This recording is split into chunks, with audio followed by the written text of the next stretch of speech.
And welcome back.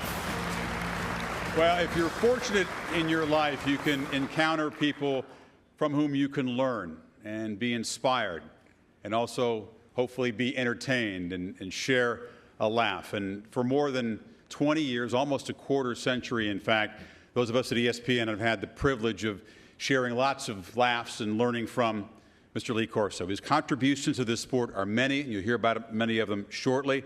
Most of you out there know about his connection that he's made with the audience for about 20 years plus on College GameDay. But I think the connection that Lee Corso would say he values most is the connection that he's made with his players, and the coaches out here can certainly relate to that. And so now to present the National College Football Awards Association Contributions to College Football Award, the former Louisville Cardinal and three-time Pro Bowler, our colleague Tom Jackson.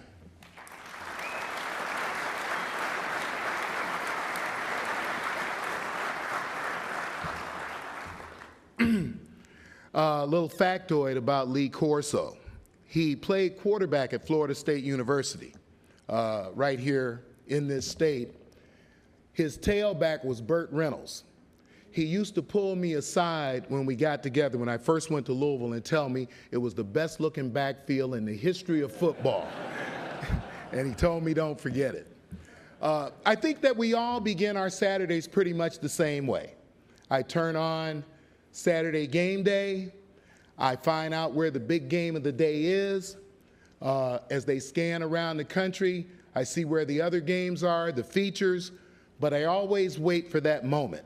It is the moment at the end of the show when Coach Corso dons the mascot head and makes his pick for the game, and we all kind of stand there and go, okay, who's he going to pick? Now, I want to tell you, he wasn't nearly that funny when he was coaching me at Louisville, running us through three-a-days in pads. Now, for you guys, younger guys here, I know that you know three-a-days, once in the morning, once in the afternoon, eat dinner, and back out again at night under the lights. Likely illegal right about now. But it certainly is not all of what he is. I think at heart he is a football coach, demanding, dedicated, determined, passionate about the game in every way that is really meaningful. He has given more than a half century of his life to a calling of improving young people, and not as football players, but as the people that you are when you walk away from him. Playing for him set the stage for me in life to do a lot of things that have made me successful. And I always thank him for that whenever I have him near. He knows how I feel about him. He made me a better person. Whether it was as a quarterback at Florida State or as a coach at the universities that he was at, or as an announcer and analyst on TV, college football has been made all the better for having Lee Corso involved in it.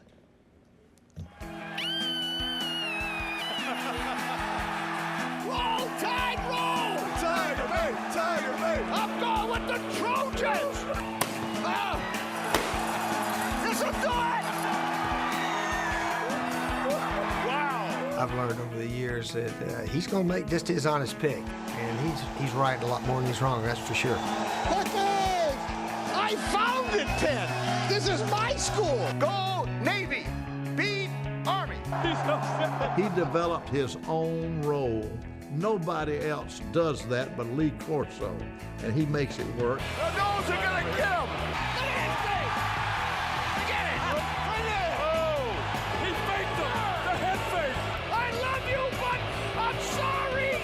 I mean, we can talk for an hour and 58 minutes about X's and O's and keys to the game, but I tell you, man, everybody shows up around the set for that moment.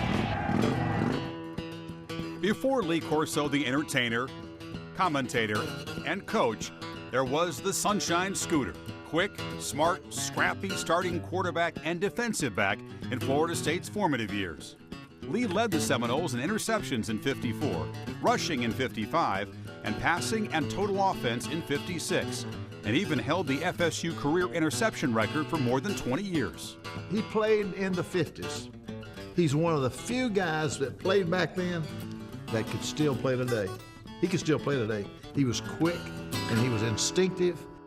Corso followed his calling into coaching.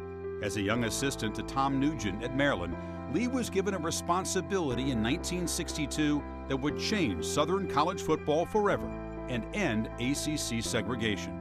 My job was to find a young man who could meet the criteria of being an excellent football player, but be a pathfinder. I mean a guy that was going to take a lot of stuff. That young man was Darrell Hill, a talented wide receiver at the Naval Academy. They got out, they were going to recruit an African-American player, and they put it in the paper, and the next day I was praying to God. I said, please help me, I got a call from Mrs. Hill. Hello, Darrell's not real happy at the Naval Academy. I think he's going to leave. I said, thank you, Lord.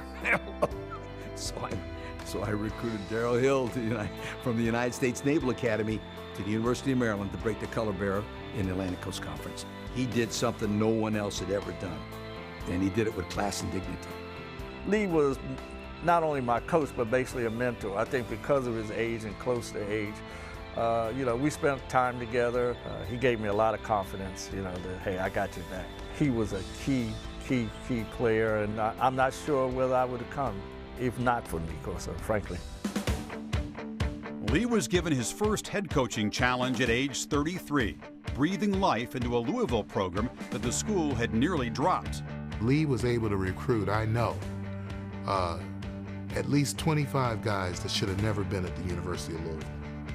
They should have been at Ohio State, they should have been at Michigan, they should have been at Notre Dame. I always tell people he wasn't nearly so funny when he was drilling you and making you run wind sprints and practicing you 3 times a day, but he was a very, very demanding coach.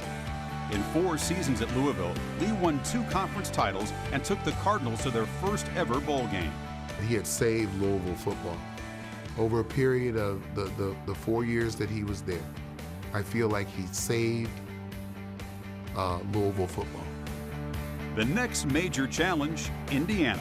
10 seasons teaching players who've been told they weren't good enough to believe. He made us believe that we're going to win those games every time, we knock that door down and we're ready to go. I think he always had us ready to play, and I think it showed in some of the games that we won.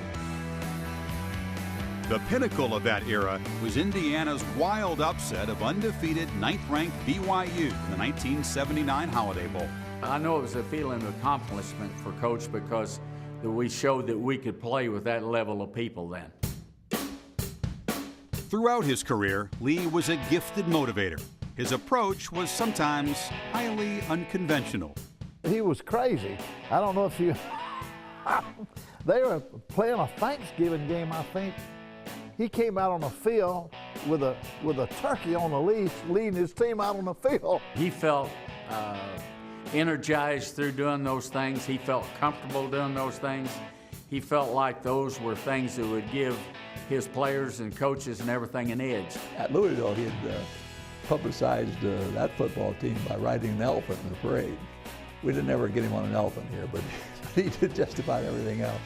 Lee had a TV show on Sundays, and the show opened up with a funereal scene on a casket. The casket pops open, Lee jumped up, popped up and said, "Ain't dead yet." Lee's theatrical flair and passion translated naturally to TV. In 1987, he joined ESPN, where he found his way to a startup called College GameDay. By the time the show hit the road in 1993, Corso was a part of college football's fabric. Not so fast, my friend. I think LSU's better, but Auburn close. I say nothing! There we go. I say nothing! Not so fast, my friend. Things like that, catchwords, people just listen to them and they remember him by it. I mean, nobody remembers I was a coach now. I don't think I'm a pencil salesman. Rocky Top, Rocky Top, Rocky Top, not so fast. Cactus Bowl, Arizona State in a not so fast, my friend. Not so fast, my friend. I didn't know you were going to do that. Yeah.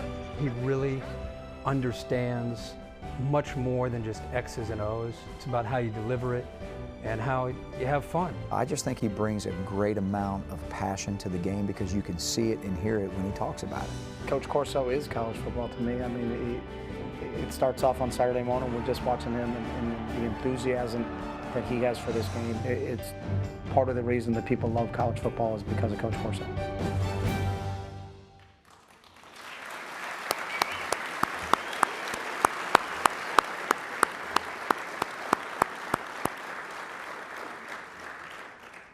The day he had the turkey lead us out, we beat Tulsa 18-0. I give you my coach, Corso.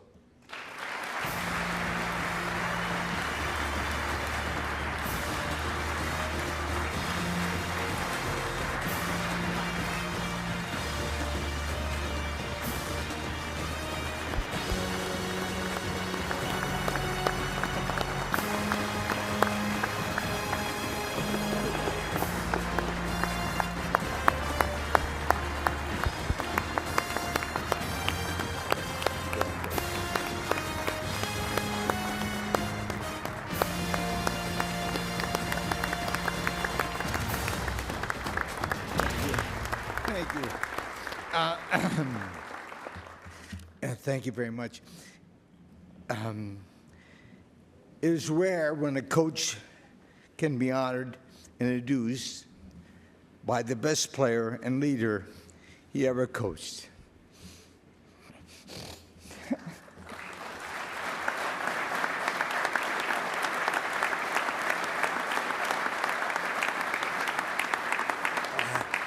I'm honored and thrilled to accept this award. My special appreciation to Chris and Joe Disney and the hard work they did in putting together that video. That was really great, Chris. I've been involved with football for 57 years, and this is the most cherished honor I've ever received.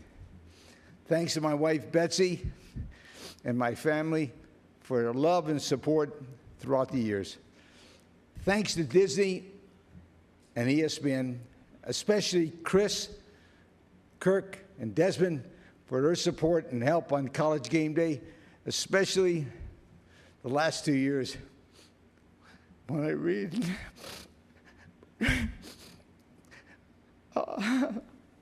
Excuse me. Okay, I get up. Especially in the last 2 years when I really needed you guys, boy. And again, my sincere thanks for this honor, and thank you very, very much.